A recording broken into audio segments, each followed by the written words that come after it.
Thanks for letting me be here, Jeff and Rebecca. We're so excited you're here. And I want to thank you for being willing to share your story and to talk to us about this important conversation that we need to be having.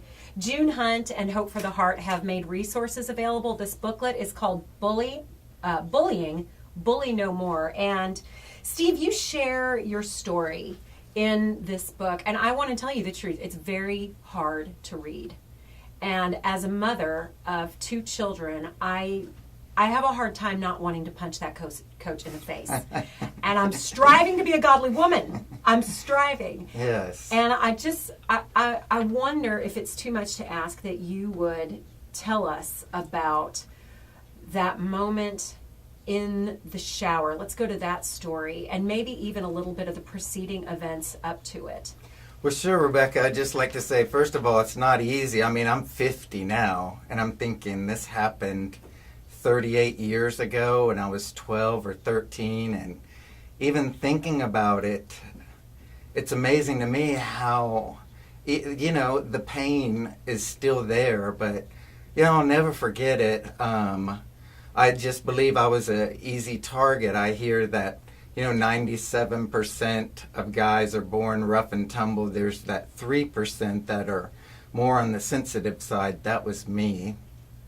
And I'd skipped a grade when I was younger, so here I was in gym class with, already kind of sensitive, underdeveloped, with guys that were a year older than me, and I was just an easy target. And there was a group of 4 or 5 guys, and I guess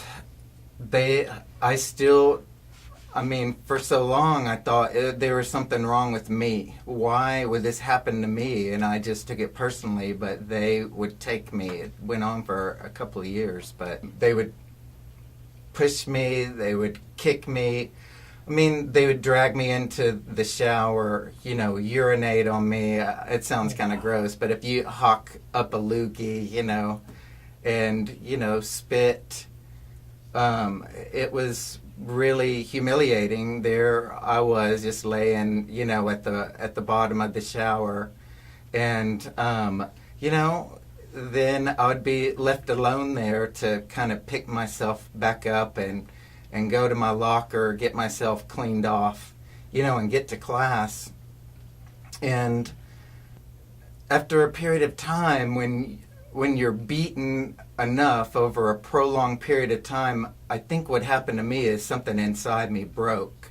And then shame filled those cracks, because people ask me, why didn't you tell somebody? And I was just so ashamed that I suffered in silence. But I remember going and talking to the coach. I shared the story with him. I shared with him what was going on.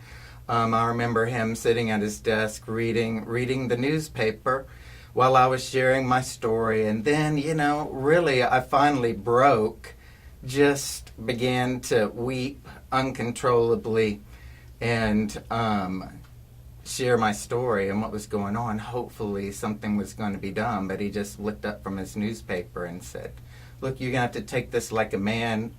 You need to go get dressed because you're going to be late for class. And what was so humiliating is when I turned, then I saw those 4 guys there in this big, we're in the studio here, and it's just like a window, just like that. And when I turned, there was those 4 guys there, they were pretending to cry, to mock me. They were high-fiving and laughing, and, just that picture, I'll never forget it. Just a picture of just pride.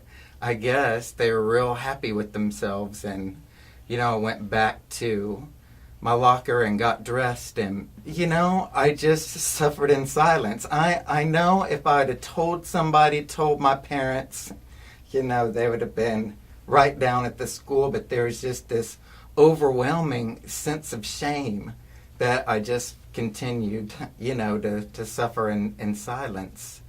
That's all I can say. That's the only excuse that I can come up with, after all of these years. And it gets worse. As bad as that is, I think about the most painful things, and it wasn't physical.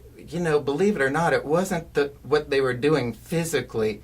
It was the name calling. They would call me fag. They would call me gay and follow me down the halls and call me those names. And it got worse, believe it or not. I mean, I know that this was having an impact on me. I know that I was suffering. I know that I was stressed out. And, round about that time, my face started breaking out. And, it was about all that, I could take. The amazing thing now is even at 50, it's hard to admit, but just struggling, to feel, I hear that voice, just struggling to feel like I'm a man. It just sounds kind of crazy, because I just think what I want to remember and what I want to share is how devastating it is to be bullied. Yeah. It still brings back emotion now, 38 years later. 38 years later. If you could sit across the table today from those 4 boys, and they couldn't say anything back to you but only listen, what would you say to them? Well, I probably would take each one by the hair and punch him right in the face. That would probably help me feel really good temporarily. But maybe I'm a little more mature. I don't know. It's up for debate. My guess is they probably wouldn't even remember. They probably wouldn't even remember what happened. I'm sure that they would not realize the impact that had on me. But that's what I would share. They may be really amazing, productive members of society. We all do things to, hurt people. I hope that's the case. But just to let them know, the impact that your actions had, and just how that has impacted me. It was kind of a defining moment for me, and it's impacted me my entire life.